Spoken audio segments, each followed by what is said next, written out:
James Hill, Eiffel TV, in association with Macklin's Gym Mobile. With me, I've got trainer Dave Coldwell. We've just witnessed Tony Bellew retain his WBC world title with an absolute brutal stoppage over BJ Flores.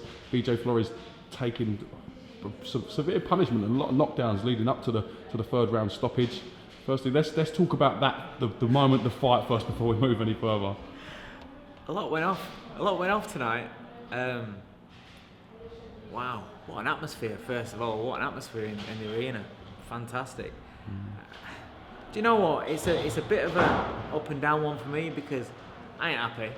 I'm not happy with his performance as such, but he wanted to go out and put on a performance for the crowd on the back of the Makabu fight, on the back of everybody saying about Flores not being, you know, the more sternest of challenges and things, and he wanted to go out there and put on a performance. The thing is, Flores has never been stopped, and he's not a bad fighter. He's not a bad fighter. He's got, you know, he's known as being durable. He's got a good jab. He can bang with his right hand. You know, he's not a bad fighter at all. And then when you've got David Haye saying that he can't see any way that Tony can win the fight, that kind of like just a red flag to a bull, to be honest. I don't mind Bellew exchanging and going to war if he's thinking about what's coming back as well. When he's not, that's when I get a little bit pissed off. So there were times in there that I wasn't happy about at all. He could have made it a little bit easier, but he just wanted to go out there and, you know, entertain. You know, I suppose his music starts with "Gladiator, are you entertained?" And, you know, or are you not entertained or whatever. I think everybody were entertained tonight. Through the fight, during the fight, we saw him goading David Haye, talking to David Haye under his breath and looking at him. We half expected the moment at the end, but not to the intensity and ferociousness that Bellew brought. Talk to me about it. What did you see from when that bell ended? Well, I did my best to try and reel him in, but as you can see, there's not a lot to me. Compare that to Bellew. Yeah, he's emotional. I always say he wears his heart on his sleeve, and he is very emotional, and he's very, very passionate. He was. And he says what's on his mind. So yeah, he just went to it really. He just went and took control and went on an absolute rant. And he is legitimately, he is heart on his sleeve and passionate, and that's what he is. And whether you like him or not, he's a character, and he's a character, and you know, he says it how it is. That's it. There's no dressing up. He says it how it is, and he went out there and he just went off like a bit like a lunatic, which he is half a lunatic, to be honest. He went to fight David Haye. From what I could see, he was ready to go another fight. But to be fair, it was an high voltage sort of fight. Yeah. He was getting shouted at by me in corner, so he probably had a lot of frustrations in him, and he probably still remember, you know, back in the day with Mike Tyson. Tyson sometimes walking up that corridor still smashing. I remember at Goodison come up after he beat Savarese, come like a lunatic, still smashing walls and screaming and shouting, and you're jumping out of the way. Bellew was a bit like that tonight, but I thought the second part of his release, the interview with Andy Scott and Sky, I thought that was brilliant. I thought it was fun. That is Tony. That is, he's witty, he's funny, you know. And again, he still says what's on his mind, and I thought that was brilliant. Yeah. You know David Haye. You know Adam Booth. You've worked when he was with Adam Booth in that camp. You know David Haye's mindset. Yeah. He wouldn't be liking this and everyone laughing at him, would he? No. Oh, he's got biggest ego in the world. You know, when it's down to his looks or whether it's down to his boxing or down to his personality, you know, he's got a massive ego, and that'll have pissed him off, you know. And you're looking at him while Tony were giving it him, he looked, especially when the crowd were cheering and stuff, like he didn't like it at all. So, you know, it is what it is. But listen, that is, without a doubt, that is a massive fight. Because how big of a fight is that? I think it's huge. You know, the thing about that is, it's one of those fights where I'm not going to chat shit. Yeah, I don't chat shit. I tell you how it is. If David Haye lands on Tony Bellew, he'll knock him out. Pretty much, that's a good chance. Because Haye, you know, you can't say anything. Haye can bang. He can really bang. But I'm telling you, if Tony Bellew lands on David Haye, he will knock him out. Are you telling me that a man that's got wobbled by Lalenga Mock can't get hurt by Tony Bellew. He can. So when all these people that are saying about it, oh, Bellew's got no chance, got no chance, he'll get splashed, this, he has got a chance. Because if he lands, he's taking him out, you know. But like I said, it's one of those, flick your coin, see which way it lands. Whoever lands first, properly, it'll go. Don't go to that, if that fight gets made, don't go to that fight expecting it, you know, at the end of the fight, and the judges' scorecards, that shit's not happening. You know, that fight is, you know, it could be over in a round, could be over in 2, 3, 4. I ain't going no more than 4. When will negotiations start for that fight? No doubt we saw Eddie Hearn's face with glee. I've never Eddie's seen him eyes. so pleased. What will happen now then? Is it a case of everybody just sitting down and putting it in? Yeah, but Tony's it right in together. what he's saying. The guys that Haye's come back against haven't been much cop, and he's been getting a lot of stick about that. But he doesn't care because he's selling arenas. He was on about fighting Shannon Briggs and all that, and promised him a fight, and that fight just went under carpet and disappeared. But David he's always done his own thing. He's always gone his own way, and regardless of what people think, it's worked out for him.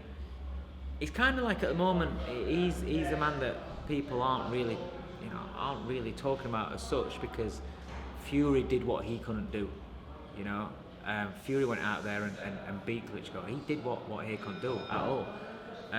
AJ's come on scene and he's blasting everybody out, and he's now champion, and he's massive, and he's got the publicity that David Haye would absolutely love, you know.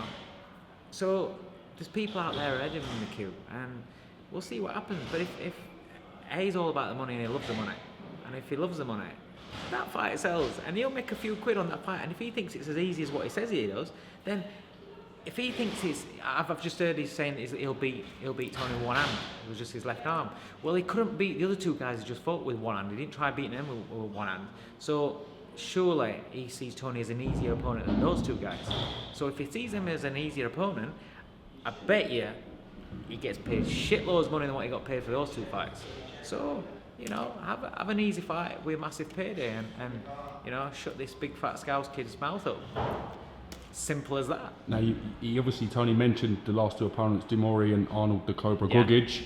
Now, they're obviously maybe limited ability, as Tony Bellew said today. That's in question for people to decide, but they are heavyweights nonetheless. How will Bellew make that no leap, disrespect if you to like? that. How much you weigh? I would rather not say that. At the moment, probably about 14.5 stone. Right. So you're a cruiserweight. Right. Allegedly. Well, you're a cruiserweight. Would you say that because you're a cruiserweight, that one of these super middleweight prospects wouldn't beat you because you're a cruiserweight? Let's not bring me into this. So what I'm saying is, just because those two guys were heavyweights doesn't mean they were any good, and it doesn't mean that makes them more of a threat than what Bellew is. Bellew's sparred, fought guys that are heavyweights before, and David Haye is basically a cruiserweight. When he gets on the weights and he's getting his body in shape, he pumps up and he becomes a heavyweight. But when he's not on the weights, he all of a sudden goes skinny and scrawny, and he isn't an heavyweight. So, or not a big heavyweight. Would it be a catchweight option then? Do you feel? Yeah, Do you feel that would could be be? a catchweight. Could be a catchweight, a few pounds over. I don't know. We'll see. Who knows? I've not had any involvement with Haye and what he weighs or anything like that for a long time. So, you know, we'll see. But it's just on his appearance. How is this? If you look at him, his body shape changes quite a lot. Goes to Miami, gets big, comes back, looks great. Listen, big night for Tony Bellew. Big night for yourself as well. Yeah, a lot. Yeah, Big lot of pressure on you guys. A lot of pressure as a that team. fight. I didn't like that fight because it's the one after the glory night. Do you know what I mean?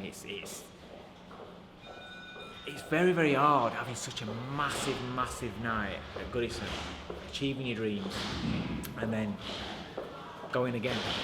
You know, and no matter what we say, stay focused, take this fight, especially when everyone's saying, oh, he'll beat him, he's easy, blah, blah, blah.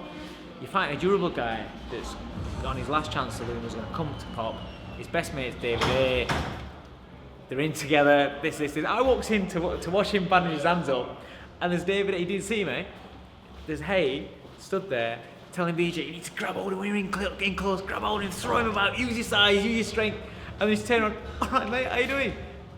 You know, so they're in there. David Haye loses confidence, so he's giving that confidence to BJ. So, you know, it was a tricky fight where mentally, Tony's probably not where he needs to be perfect and on point, and he just wants to go out there and smash this guy and put on a good first defense for the crowd and be entertaining. So then it can, on the back of that, you can be in an exciting fight with Haye. If he went out there and boxed and be sharp and it went 7, 8, 9, 10, 11, 12 rounds, then, hey mate, right? This one. So, yeah, that one. Cheers mate, thank you. Sorry. It's alright. We just stand normally talking like this. We just normally people chat. No, that's how he talks to me. That was a wild 5 minutes at the end of that fight, wasn't it? Yeah, it was good, wasn't it? Oh, I didn't like him getting caught by those right hands. No. There you go. And also, you don't go and shout someone else out between rounds. You must have been really annoyed about that. Yeah, don't worry about that. Anyway, it was real drama, wasn't But it? you know, if it had been boring and shit, you'd have been saying, oh, tepid fight. No. Blah, Is blah. he So going to fight give me David some Haye or time. not? Ask David Haye. Ask David Haye. But it would have to be at 210 pounds or something like that, wouldn't it? Because David couldn't make cruiserweight now, could he? Probably not. I reckon if they do fight, sorry to.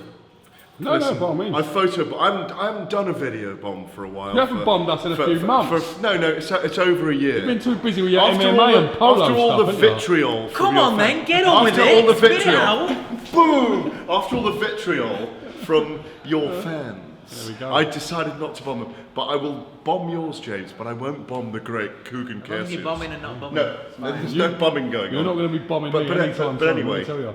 are we being too noisy out here? No, not we. Am I being too noisy out here? It's probably the adrenaline from the fight night. I hope David and Tony fight. I think it's a very dangerous fight for Tony. It's a very dangerous fight. But I hope they do fight. But I don't think it'll be for Tony's title. But I think it'll make money, and I think it'll be very interesting. And it'll be an incredible build-up. But I don't think you should shout out an opponent between rounds when you haven't won the fight yet. But that's Tony, and he's brilliant. Listen, he gave me an amazing interview with the Telegraph today. I don't know if you saw it. About boxing being licensed. Listen, stop promoting your Telegraph stuff on my channel, mate, yeah? That is because he was about to get a low blow from my boot. Sayonara. Sayonara. Thanks a lot, mate. Can I get a bit of audio? Yeah, of course, mate. Thank you, James. See you It's later. alright, thank you. Sorry about that, just can't get the bloody staff nowadays. You fucking rat! You rat! This is yours. Right, I'm gonna have to clean hang this on. up. The craziest 5 minutes after a fight, and then the craziest 5-minute interview. Yeah, I'm sorry about that. You're in trouble, I can mate. only apologise. Carry on. Right, as I said, yeah, hopefully we hear some imminent news Yeah. regarding what's going We'll on. I see. want you So guys it to falls in enjoy that your court, moment yeah. first, and before we sort of Yeah. start planning in the next dates and whatever else. I know. Enjoy your moment. Cheers. Anything you want to add before we go? No, I'm just glad to get that one out of the way. I always said that's the banana skin because it's very, very hard. Very hard to get up for that fight. But what I will say is he did what he wanted, which is be the first man to stop BJ Flores. So happy days. Simple as that. Simple as that. See you soon, La.